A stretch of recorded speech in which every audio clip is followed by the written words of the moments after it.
So topic today is performance reviews. Does a conscious culture need them, I think is the question we're asking. As I said, I've been in manufacturing for over 30 years, 25 years with the joy of providing annual performance reviews and getting annually reviewed, which of course was the joy of my year, the highlight of my existence. I live for my annual review, said no one ever. So that's where I am with that. I say I did it for 25 years. The last 5 or 6 years, we stopped doing annual reviews in the traditional sense. So the agenda is to cover how the annual review is a flawed process, some basic concepts from a business perspective that hopefully will help explain where I'm going with the alternatives, discussion of the alternatives, and then a closer look at one alternative that I've used that has been quite successful. So why is what's the purpose of a performance view? Anybody? Well, allegedly to help people to see how well they're doing and give them a clue so that they can, allegedly do better. I guess that's the sort of obvious thing. So from the company or manager's perspective, how are they doing and give them some feedback. Okay. Yeah, so identify the gap between the perception and the reality. Excellent. Anybody else? Improve performance. Okay, good.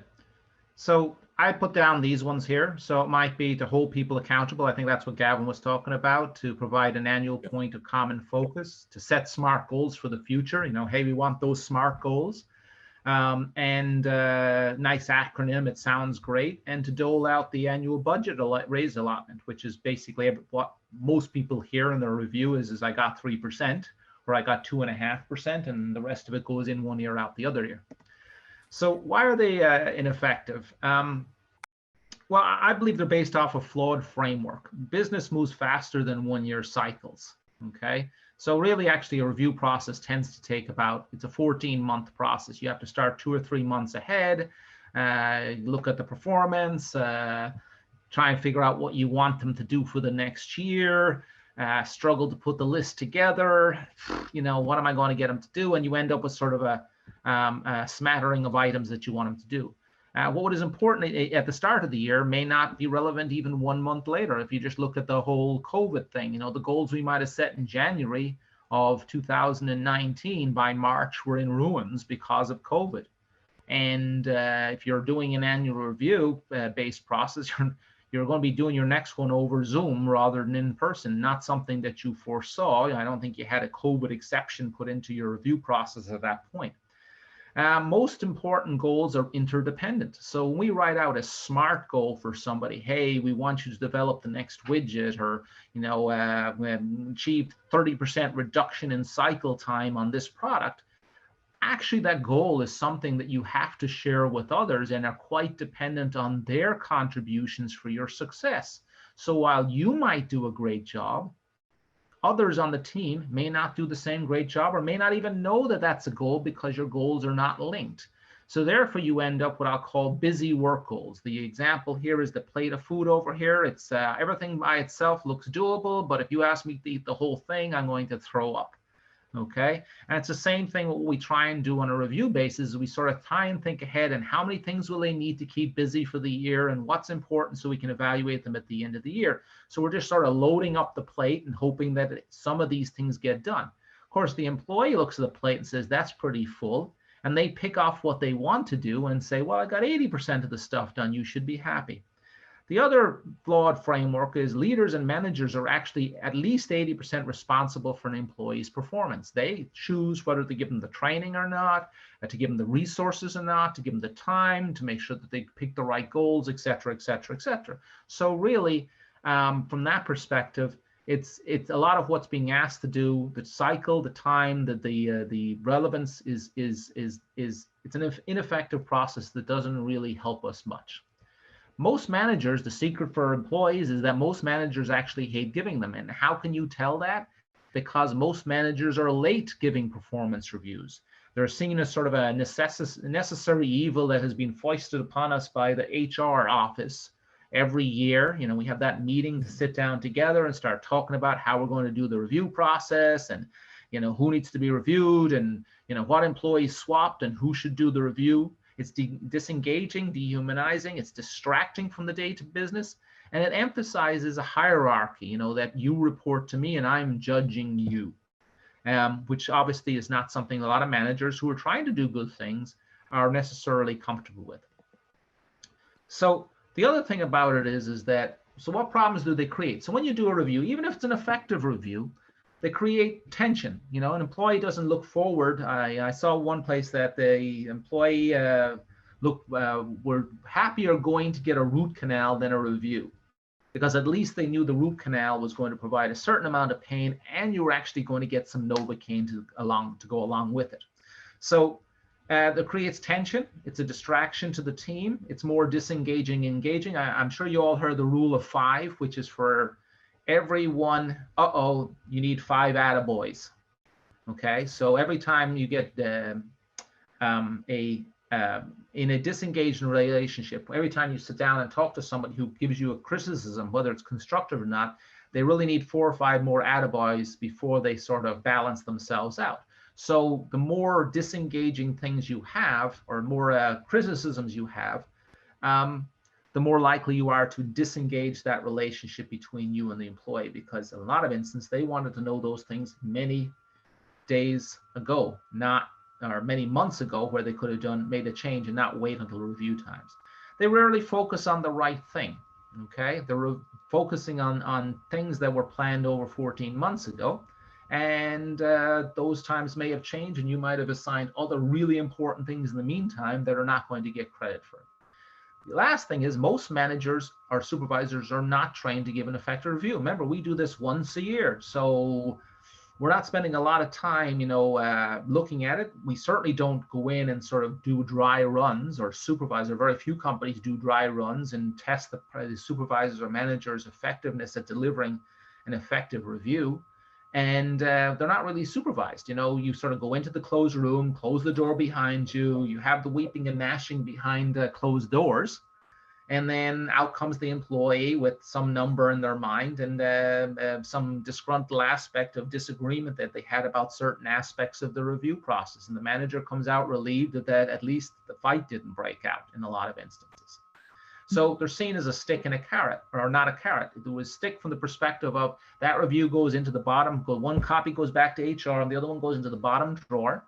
And it'll only be dragged out if the employee's performance is poor, and we want to go back and see what we can hold them accountable for. So what would we like them to solve? So when we think about the review process and we go back to what we were trying to achieve, what we really want to do with the review is actually get people engaged in the success of a company. Okay, so that's what we're trying to do with this process. And maybe once a long time ago that worked, but in a conscious capital environment, there are other better ways of doing it. And that's what we want to focus on, is how do we as leaders engage people in the success of the company. So some basic principles. A lot of these you already know as board members, but some basic principles. First of all, as a capital-based company, employee engagement is critical to the company's success. So if we look over here, it's one of the 5 stakeholder groups that we have. So employees, customers, investors, partners, and society, and they're a really important stakeholder group. So we want to make sure that engagement between the company and the employees is very strong, that there's a great relationship. Number 2, if we think of it in terms of a value stream, we've got people plus processes lead to business performance. Processes are developed by people. So really, people control business performance. And the more engaged we can have from leader to led, and in developing our processes, the better business performance results we should get. So again, we're back to focusing on understanding how business works, not how reviews work. But most companies look like this. I don't know if you recognize this as from a traditional company that you may have worked at some point in time. Over here, we have the doers. They're the people in the trenches who may be making product, providing service, whatever it is. And they're fighting fires. They're bailing out water leaks. They're talking at the cooler here. And then they're sprouting over to management asking, what is it you want me to do on a daily basis? The management isn't quite sure, because they're trying to listen back at the leaders over here who are trying to lay out what the direction of the company is. And then, of course, down the canyon comes the latest whirlwind of disaster, whether it's COVID, whether it's crisis in Ukraine, whether it's supply chain issues that they have to deal with, which then creates confusion and disengagement. We would rather have this type of environment where we bridge the canyon. So this is from the book, The Art of Engagement by Jim Howden. I'm sure Gavin has read that, right, Gavin? Mm-hmm. No, actually not. There you go. You haven't. You got to No. read this book, Gavin. I finally found a book you haven't read. Yeah, The Art of Engagement by Jim Howden. I love his visuals because they communicate so much. So in this instance, we bridge this gap by creating 3 lines. One is creating a line of sight, connected goals, and developed capabilities. These are not individual things. They're interwoven parts of the organization, the fabric of the organization. So from the leaders to the individual contributors, there's a connection. There's an engagement connection that goes across. So we're always looking to develop the capabilities of our contributors, our managers, and our leaders. We're looking to connect our goals, and we're looking to create a line of sight. And if we can do those 3 things, then we're able to create this high level of engagement. So on a ground level basis, if we apply all this, hey, look, all problems in a company begin and end with senior leadership.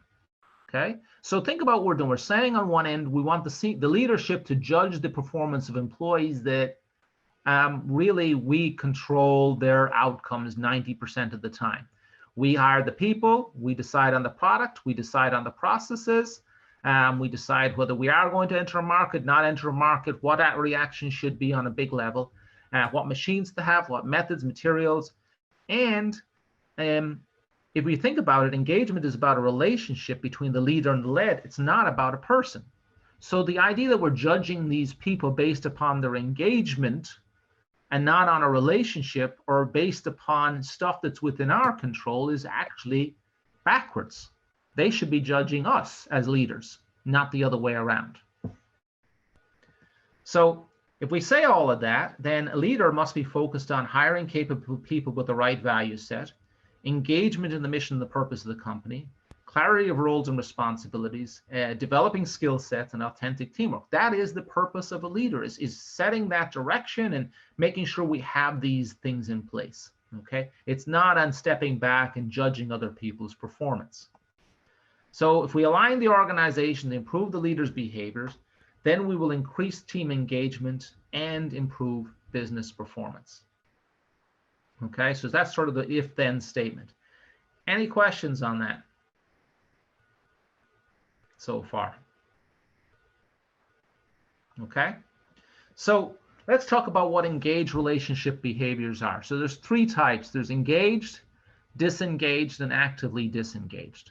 So when you think about an engaged person and the relationship between the leader and the led on an engaged basis, that ideal employee is psychologically committed to the company. They strive and they're always looking for high levels of performance. They're passionate, they're focused, and they're enthusiastic. They're proud of the company, they're loyal to the company and to their team. They're looking constantly they're asking the question why and looking to expand their knowledge all the time. They inspire others and they accept feedback and take positive action. So if you have an issue or a habit that they have that needs to be worked on, they'll take the feedback and take positive action. So they know what they're doing. They're technically competent as well, so they know what they're doing, and they have this sort of attitude about how committed they are. The disengaged is sort of situationally disengaged. They understand the how, but not the why. They're openly show negativity at times. They're confused at times. They're displaying an ability to act with confidence. You know, when sort of the heat comes on, they're sort of saying, well, hold on a second here. You know, I just go along to get along here. Whatever you want, you tell me what you want. Those types of phraseologies you'll hear out. The actively disengaged are physically present, but psychologically absent. They're always the ones that you wish you could put a bow on, take them to your competitor, knock on the door and run away. They're always or constantly unhappy about work with their peers, and they share it. They're willing sharers of why they're disgruntled today. They're unwilling to resolve problems. They want to have the problem to some extent because it's a crutch that hides their inability to do their daily task or to be part of the team. Okay, so we want to move people from actively disengaged to disengaged to engaged, and it moves can move on a regular basis as the relationship develops. So the other concept, the last concept I want to introduce is SABA, which I think I've mentioned to you guys before, but structures and activities lead to behaviors and attitudes. The annual review process is a structure and an activity. The annual review is a structure, the activity is how you go about doing it, and based upon how effective it is, it leads to behaviors. Those behaviors may be positive or negative. They may be fearful or they may be open, and then it leads to an attitude. I only got 3%. See if I'll stay over late tomorrow. Those types of things, because that's what it produces. It produces some level of either positive or negative things. So we want to create a structure and activities that will give us the right result. Okay, and that's what we want to talk about now. So what are the alternatives to the annual review? Well, one alternative is no review. A lot of companies do just stop doing it because they see the damage it does, but they don't necessarily have a positive alternative to put in place. They just know, stop doing bad. The old the doctor's adage, do no harm. So they recognize it's a waste of time, or they're like, we don't know how to do this properly, and we don't have the time, and why invest in something that isn't providing return?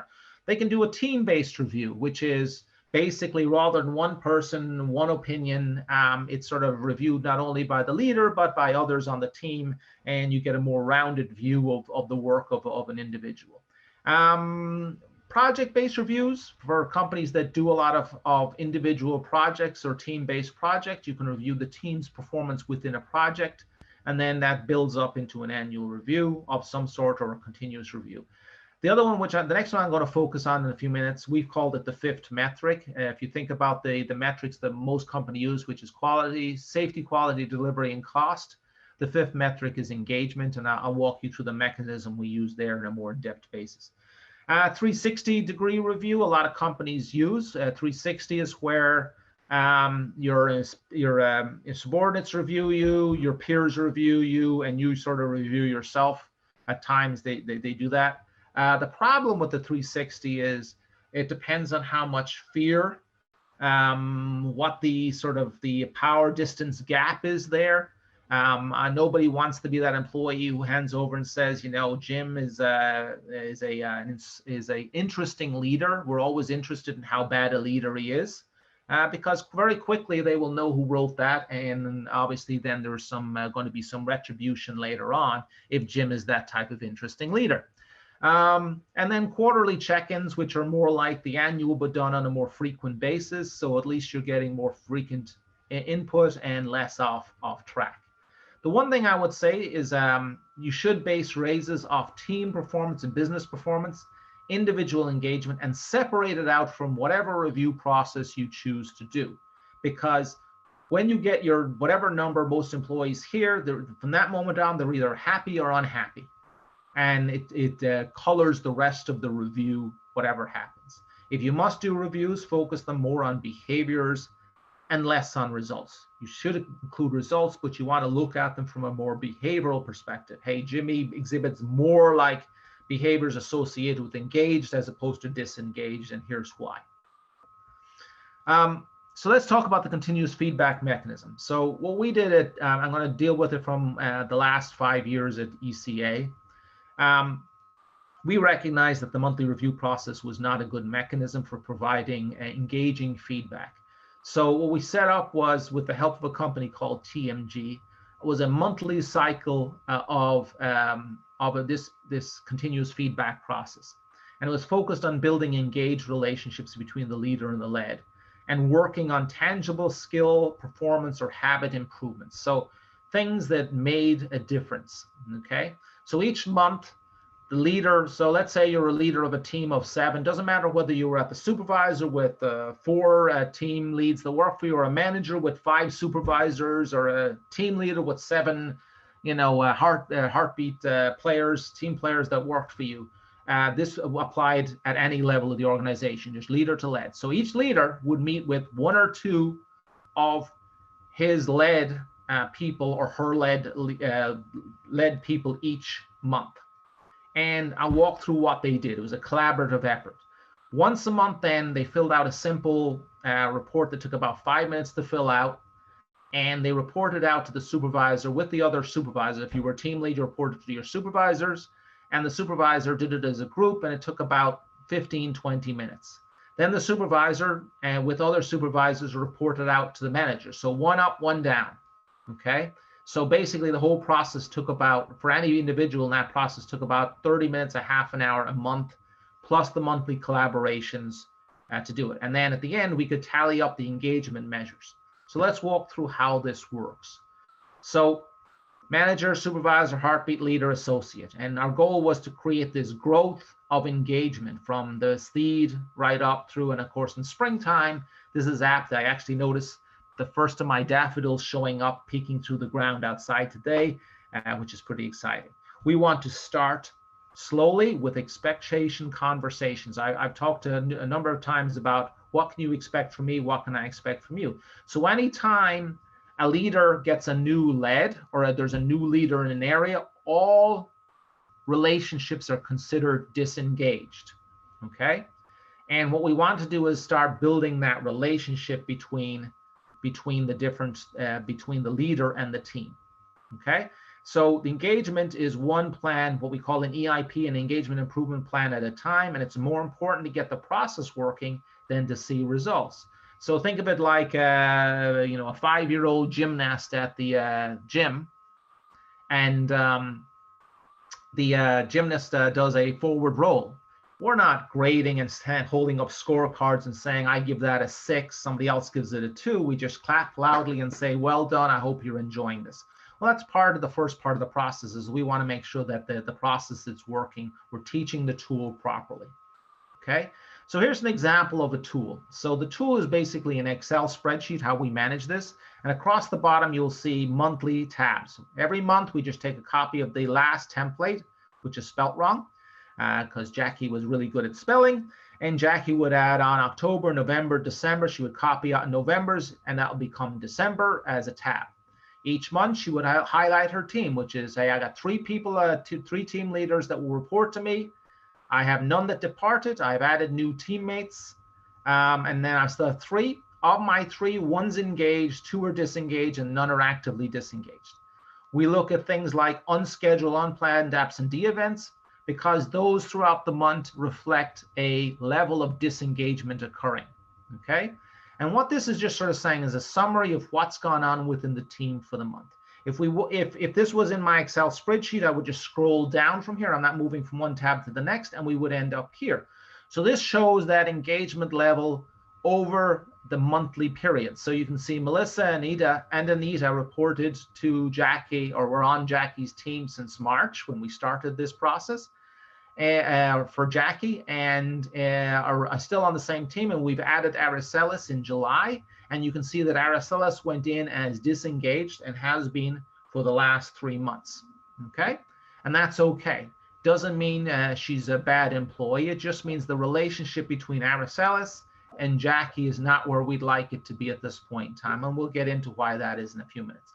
You'll also see that Anita moved from engaged to disengaged at certain times. So she's on that borderline. Whereas Melissa is a solidly engaged employee across the board. She knows what she's doing. She's good at communicating to Jackie. She knows her responsibilities, and there's good teamwork between the two of them, and they understand how to get the work done. So we would consider her an engaged employee, okay? If I continue to scroll down, we come to Jackie's plan with Araceli to help improve her habits. So what happens is, a goal without a plan encourages activity, not productivity, okay? So every month, Jackie sits down with one of her employees or one of her lead or team, and she helps, first of all, focus on something. Hey, Araceli, I really like having you. You're new team lead. Here's one of the things I noticed. Do you notice this too? And if the answer in this first column is no, I disagree, then you can't proceed from there. You have to have a behavior that both the leader and the lead agrees can be worked on. Now, she can have a plan for Melissa, who is engaged back here. It doesn't matter. It's not a workout plan. It's an engagement plan. Okay, so we're looking for ways to improve the relationship between Jackie and Araceli, and that will improve when Araceli becomes a better leader. She's new to leading, and she struggles with management of her time, which she has identified with Jackie as something that she wants to work on too. So based upon that, Aracelis' job is to think about, well, what possible root causes are causing me to struggle with time? And she identifies correctly that, hey, I got 3 new employees that are disengaged, 2 with no experience and 1 with just a little bit of experience. So from there, she identifies that if we do this plan down here, I will be better at managing my time because I won't be constantly trying to train on the fly. Okay? So she's laid out what she wants to do to help improve their performance and help improve her performance in terms of her time management. Okay? So once a month, they'll sit down, talk about where they are with this, what needs to be done next, and they create some activities. So here's what the team leader and supervisor's comments are right under that same sheet. And you can have 2 or 3 of these on one sheet, or you could just have 1. It doesn't have to be completed by the end of the month. It's a work plan that's being worked on over a period of time. So by doing this work, we create a more engaged and structured approach to the relationship between Jackie and Aracelis in this instance, and between Aracelis and Hector and Kimberly and Alex, okay? The new players on her team, okay? So from there, we can actually come up with a metric based upon the front tabulated screen here. We can come up with a scoring system which gives us a scoring across the entire company if we so choose to use. And that's just to show trends, or if there's an outlier in terms of somebody struggling with the level of engagement within their team. Okay? Engaged employees are reflective of an engaged leader. Okay? So what's the advantage of this process? Well, it focuses on leader-led relationship and not on outcomes, okay? So what we're trying to do is if you're looking at the long-term growth of a company, you want to focus on relationships and processes and not necessarily on outcomes. Obviously, we have to succeed and we have to make money, but if we just focus on those, we're putting the cart before the horse. It's an opportunity for substantive conversations to occur between the employee, between the leader and the led. Okay, so that they can work on their relationship. The more time they spend together talking about some things of substance, the more likely they are to develop a bond of trust. And if they develop a bond of trust, communication gets better. It's a development opportunity, not just focused on troubled employees. You know, you don't have to wait until somebody becomes actively disengaged. We can nip things in the bud. Hey, I'm noticing this, that you don't speak up at a lot of our team meetings. Well, I'm kind of shy. Well, how can I help you? Those conversations can go on before it's like something that's a bigger issue for everybody. It's an objective engagement score. It helps us to see trends. And it's an empowering tool for team leads. A lot of team leads need HR help with disciplinary problems because they don't know how to deal with problems when they're small. And they wait and they wait and they hope they get better. This gives them a tool to have substantive conversations with employees that are not necessarily negative. It's habit-based. It's looking and saying, hey, I noticed that when you get frustrated, you say these things. And then you can say, yeah, here's what's happening. But you can't have that happen if the employee doesn't have a bond of trust with their leader, okay? It also helps clarify leader-led relationships so they understand how their relationship works. So what kind of results do we see achieved in this basis? Obviously, we see a dramatic increase in trust. We see leaders a better understanding of their roles. They're not there to admonish people. They're there to mentor and to help and to understand. Increases engagement in relationships. There's no surprises. As I said, it nips things in the bud. Reduces time-consuming HR issues. So you're not creating win-lose or lose-lose situations where an employee's behavior becomes such an issue that you have to let them go. And it can always be over a misunderstanding. 80% of employees that leave a company not because of the company, but because of their relationship with their leader. Okay, so therefore we see a reduction in employee and turnover, and we develop more agile and capable teams because we're constantly looking to build skill sets. So from a community perspective, we saw a reduction in energy consumed or used per product produced because our employees are engaged and looking for ways to improve. We had a good quarterly gain sharing program. We had a deep commitment to our community. We had high levels of participation, and we had a lot of our workforce change roles because they had developed new skill sets that they could now employ across the company. So in conclusion, annual reviews are less effective in a conscious capital culture. Our goal is to improve leader-led engagement. That's really what we're trying to do. So we need to create structures and activities that foster engagement that will pay dividends. And we need to teach leaders how to use the tools properly so that they're able to deploy them. And remember, if they're doing this once a month for 12 months, their skill set should go up. But it's also good to mentor them and watch them use the tools so that you can teach the tool with an employee. And there's lots of opportunity to do this as you deploy this tool, because you have to do the follow-up. So it's, at the end of the day, there's still work to be done. Any questions on any of that? Soledad had a question about who the author was of a book that you had mentioned. Soledad, do you want to? The book was The Art of Engagement. Yeah. Sorry. Yeah, Jim Howdan is the guy's name. It's a really, really good book. I don't know if you can see my screen there. I'll hold it up there. Okay. It's a really good book. It has some really cool visuals on the inside in terms of how, that's what I really liked about it, because I can't read. No, because it helps you see how he communicates with true visuals. So what Harley Davidson did to show their money cycle, you can explain a whole bunch of things in words, but if you put it up in a visual, people relate to the visual. They can see, that's where we put the wheels on. This is how we communicate. And it's not a flow chart, it's a visual chart. And he does some really cool stuff with that. So it's definitely worth, pictures 1,000 words type is worth 1,000 words type thing. Paul, Any it's other questions? exactly a question, more of a comment that what you're saying about shorter cycle time in the communications maps on so many other movements across business, as we fully get out of the Industrial Revolution and try to make work more human. And so this just extends it. I mean, that's what Agile is all about, right? Iterating and testing and learning as you go.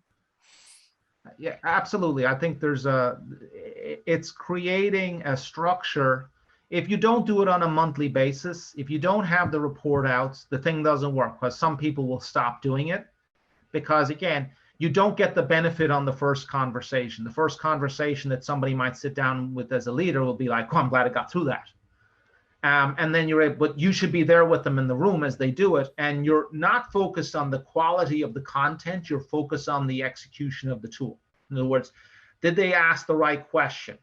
Did they ask it the right way? Hey, I noticed this. Did you notice this too? Or do you think this is an issue? And if they say no, the next question is there something else you'd like to work on?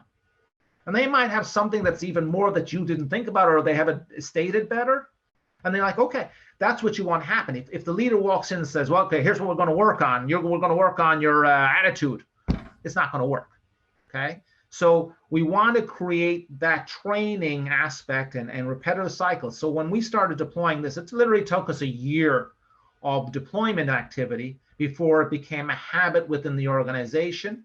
And I would sit in on all of the supervisors' meetings first, or their sessions, and then I would back out, and then the supervisor would sit in with the team leaders to make sure they were teaching the tool properly as well, and it was being deployed correctly.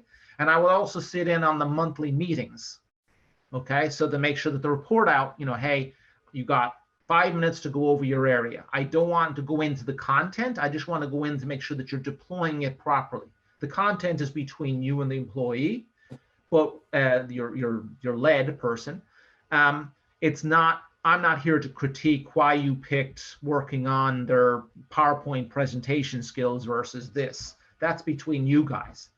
If that wasn't what I thought was important, 3 months from now, you'll probably be working on something else that, is more important and more effective. And that's what it does for you. You build in these cycles of habits that people, and after a while, what we found actually was that the word got out that we were doing this, and employee might have mentioned it to somebody else in the team, and teammates were coming up to the team leader and saying, "When's my turn? I want to sit down. I want to have this conversation with you. I want some of your time. I want to work on something with you," because they were seen as positive things and not, "Hey, your performance has dipped below a certain level. Now we need to go give you attention." Okay? Because then you ignore all the really wonderful employees you have that, we only throw a bone at them as they're walking out the door saying, "I got a job somewhere else with people who might pay attention to me." Those are the people you don't want to lose. Kinds of things that you have to do to facilitate the mind shift, because there's a paradigm shift involved here. Huge. Yes, absolutely. It's a huge paradigm shift, because you're basically saying the whole concept of an annual review is backwards. Okay. They're just trying to deal with the crap, pardon my phraseology, the crap that you've given them and the circumstances in which they're doing it. And you hope that they have a smile on their face. And the stuff, they probably haven't even looked at their review since last year. They might not even got a copy. Who knows what happened to it? Okay. So, that's how little, investment we have. So this is sort of turning it on its head and sort of saying, let's start small, let's be patient, and let's build relationships. Let's grow these relationships, one relationship at a time. The other thing I didn't mention, that if an employee who might be a great employee with a great relationship with Judy as her leader now moves on to Gavin's team, even if they're doing the exact same thing, that relationship moves from engaged to disengaged automatically, because it's now the relationship between Gavin and Allie. Okay, so now Gavin needs to invest in his relationship with Allie, as opposed to saying they might have the technical skills to execute what needs to be done. Maybe they just move one department to the left and they're doing the exact same thing, or they might have to develop a whole new skill set, and that's the challenge. But their relationship right now is disengaged until they build the relationship. Okay, so it's the work that needs to be done. And you might say, well, that's a whole lot of extra work. Trust me, it beats having to hire a new employee and start all over again, or deal with a disgruntled employee that you've ignored for years, and they're just causing chaos and mayhem and all those other things. You either invest or you mitigate. Okay, and I'm suggesting that the investing is much more valuable than the mitigating. Paul, and you mentioned that with the monthly meetings, they will, like, most of the employees will fill out a report before. Is this some kind of a self-assessment? I'm not super happy with the self-assessment myself. I don't know what you think about that. Yep. And I was curious how that report looks like. Sure. So if we go back to that sheet at the bottom with the action items, the team leader works with the lead on that. So they're filling that in as they're meeting. And then they hand a copy back to them and say, so this is the plan. So this is our statement of the problem we're trying to solve, or the habit we're trying to improve, or whatever it is. We both agree on that and we're comfortable with that. These meetings, by the way, might take an hour sometimes. Sometimes they're 5 minutes, because it's just to check up. Yeah, I achieved these action items, and they cross them off, and they do it on a laptop. We used to give them a laptop or an iPad, and they'd go out and fill them out as they were going along. And it was freely available to them. And that's the way, they took a copy with them. And if they wanted to update it, they could go to one of the central computers and they could go into their chart and update it throughout the month. The employee could do that. Okay. But it was the employee's thing. Okay. The team leader would they could space it out any point in time. So in their leader standard work, we had time for them built into each day for engagement activities. And they could use the engagement activity time to say, I'm going to meet with Mary today, and we're going to go over our progress since last week. I saw her doing a job shadow with Joe, and I want to see how that went. 5 minutes, how'd it go? What do you think is next?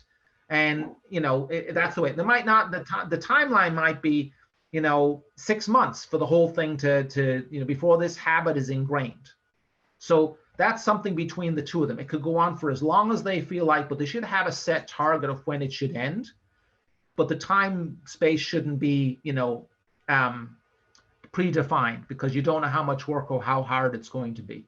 Does that help? So it's not a self-assessment, because I think the self-assessments tend to be either brutal beatings, like, well, what's your biggest weakness? My biggest weakness is I care too much. Those types of questions in interviews, the platitudes of, things, or the person is totally blind to what's going on. And, the leader needs to work with that person to help them see, what needs to be seen or not. Okay. But you're trying to create that safe space to communicate. Yeah. Yeah. Self-assessment. I think if I don't know, if you have a certain values, or remember there's our companies that have this pyramid. I don't know, maybe a conversation would be in advance is, how do you see yourself, with each one of these values? And maybe that can create a conversation. That type of self-assessment may be helpful. Yes. But traditional self-assessment, yeah. Yeah, that's definitely helpful, because it gives you sort of topics to, where would you like to be in 2 years? What kind of role would you like to play in the company? And then, well, what kind of habits does that role require? It might be, well, you got to be able to stand up in front of the monthly 411 and do a report out if you're in that role. Okay, how do you think you'd fit with it? Well, I really need to improve my presentation skills. Okay, well, that's what we're going to work on. Is that okay with you? Yes, that's okay with me in that conversation. But that only happens if you're building the trust. Okay, people are much more honest when I know, Soledad, that I can trust you with what I tell you.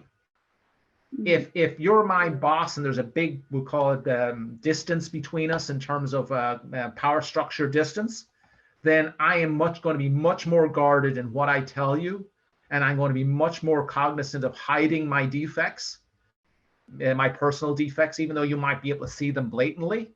And I'm going to be much more reluctant to tell you or admit that I have them. So we want to create that conversational space that builds from small until we sort of get comfortable that I'm willing to tell you, look, I am deathly fear of doing presentations for conscious capitalism on HR subjects. Okay. And the process, I think the process part and the clear objectives and the communication of what that means from the leader and the manager is so key, I feel, in my experience. And I think it's something that is, you define engagement. What does it mean, engagement? What does engagement? To be clear about that beforehand. So the conversation is based not on subjective ideas of what maybe the leader might find engaged or disengaged, or the employee, but on certain criteria that can lead the conversation in a productive way. Sure. When you put that sheet with the engaged, disengaged, and actively disengaged and put it down on paper in front of somebody, and you're able to circle things like, well, where do you see yourself here? Do you see yourself, and they'll be honest. If you build that trust, they might say, sometimes I get frustrated and I might say something negative, about the company or my teammates. That's a bad habit I have.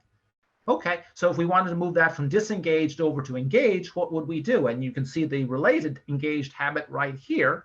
And we can use the same thing no matter where we are in the company. You can use that at the senior leadership level. You got senior leaders with the same engaged, disengaged, and actively disengaged. They're not perfect, although sometimes, we think we are. And we are, above all that sort of stuff. No, we can be the worst at that. We can be the first one to knock our own company because we're frustrated and we don't know how to fix it. So I think that's a challenge. But the key part is you got this sort of template that you can apply consistently throughout the organization. I thought what you were talking about was very aligned with a book Gallup had out a couple of years ago called "It's the Manager," where they just laid everything at the, if there's an issue, it's the manager. If everything's going great, it's the manager. It's that relationship that people have with the manager, the supervisor, the heartbeat leader, or whatever. That's where it all really comes together. So I think your focus on building that relationship and how is that relationship going, not only the tools and the skills and all of that, but the relationship and the you know, the level of trust and openness and everything between those two people. That's the whole key thing.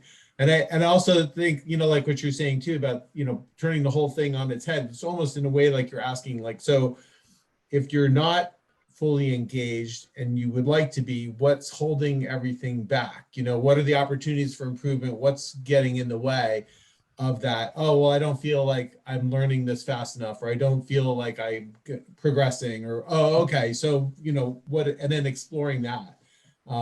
Because then, you know, because a lot of times the issue is not the person, it's the company or the group or the space that's just not working for that person. Everybody's a little bit different, and we need to have that, you know, be able to do the thing that we do well in the group. And if we're frustrated in our ability to do that for whatever reason, then we're not going to get there. You know, we're not going to feel super engaged. Totally agree. I think that the two things, that employees come to work, and the day they join the company, they come to work to do a good job. They want to be successful. They want to be part of something great. And we just suck the life out of that at times from them. So it's our job to sort of suck it back in. I'm always reminded of the story of a tree cutting company that's they were in the woods of Oregon.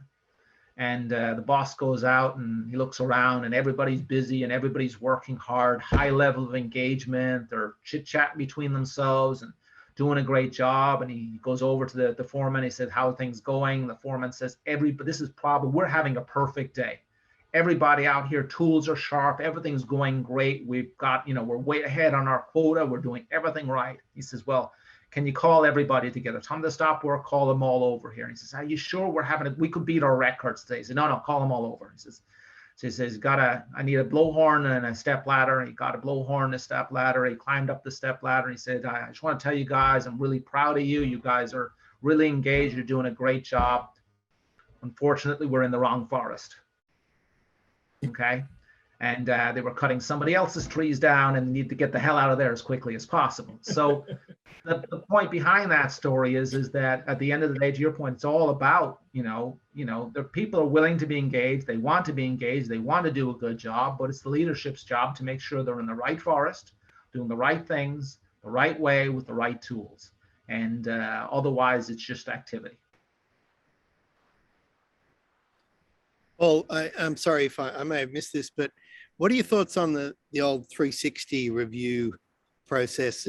Have you got a good one? Any experience? Yeah, I have both experienced this and provided this. I found them, again, if you don't have a trusting environment, it's going to be filled with just, garbage in, garbage out. First of all, if I'm giving a 360 and if I have we'll call it a dysfunctional relationship with the people who work for me, they're going to be very guarded in what they say about how good I am as a leader, because again, certain phraseologies can be obviously identified by the Irish guy, and we'll get him back later for what he said to my boss and how he showed me up and all those other things. And vice versa on the other scale. Often there's a sense of, and the thing is, it's been done by untrained people. So going back to Soledad's point about, in this thing we have a sort of a standardized way of looking at engaged, disengaged, and actively disengaged. Well, if we're asked to give 360 feedback and we haven't been trained on how to do it properly and we don't do it frequently enough, we're going to be really bad at it. And we're going to give really bad information. And it's going to be really ineffective, and it still has the same problems, which is it's a 12 to 14 month cycle, and it doesn't help. It doesn't solve any of those other problems. We just got more people involved, which should give a more nuanced view, but most people don't have that many people to interact with. At the end of the day, I think you can get some good input, from a customer, internal customer, external customer, those types of things, but yeah, it still has the same flaws of the annual review. That's great. All right. Well, we get the 12. Yes. Thank you. Thanks. You're welcome. hopefully it gave you some thoughts or things you think make sense or whatever. And if it doesn't, I apologize for wasting your hour.